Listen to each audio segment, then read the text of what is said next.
ইফতারি করে রিল্যাক্সে টাকা দেবেন, এটাই তো ভাই। সারাদিন কষ্ট তো আমিও করেছি, রোজায় আমারও তো ধরা করেছে, আমিও তো টাকাটা নিয়ে রিল্যাক্সে তারপর একটু বাড়ি যেতে চাচ্ছি। এটাই আপনি বুঝতেছেন না ভাই। আমার জায়গায় যদি আপনি থাকতেন তাহলে এই রোজা রমজান মাসে আপনি কি করতেন? আপনি মনে মনে কল্পনা করেন যে আপনি দোকানের মাল বিক্রি করেন আর আমি দোকানদার, তাহলে এখন আপনি কি করতেন? আপনি কি ইফতারির পরে এসে টাকা নিতেন? নিতেন না ভাই। কারণ রোজা রমজান মাসে ইফতারের আগে সবাই একটু রিল্যাক্স হতে চাই। আমি কি এখন এই চাকরির জন্য নিজেরা বিক্রি করে ফেলাবো? থমন্তি সালাস ব্যান্ড বেসস কোম্পানির মাল আবার পদবি দিছো চাকরি। আমি কোম্পানিতে গেলে মহাজন আমারে আগে কবে টাকা দাও, হিসাব দাও, তাড়াতাড়ি চলে যাও ইফতারির আগে আগে। আর এখানে আসলে আপনি কবেন ইফতারির পরে আসবা টাকা নিতে। তাহলে বোঝেন আমার কত দুঃখ, আমি বিপদে পড়েছি না ভাই। ভাইরে তুই বিপদে পড়ছ আর যাই করস, আমি আর তোর থেকে মাল নেব না। তোর কি কি আছে আমি সব দিতেছি। ও ভাই নেন ধরেন, 17 কিলোমিটার দূরে এসে আমি চাকরি করি।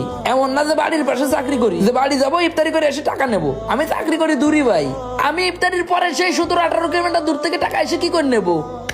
মাপসাই তোর আর 17-18 কিলোমিটার দূর থেকে আইসা রিভাত স্টোরে মাল দেওয়ার দরকার নেই। আমি আর তোর থেকে মাল নিব না, তুই তোর মাল নিয়ে আস। ইফতারির পরে এসেই টাকা নিবানে যান। তাহলে এই জ্ঞানটা যদি আগে থাকতো তোর, তাহলে এতক্ষণকে তর্ক করা লাগতো? আপনি যা মনে করতেছেন তা না ভাই।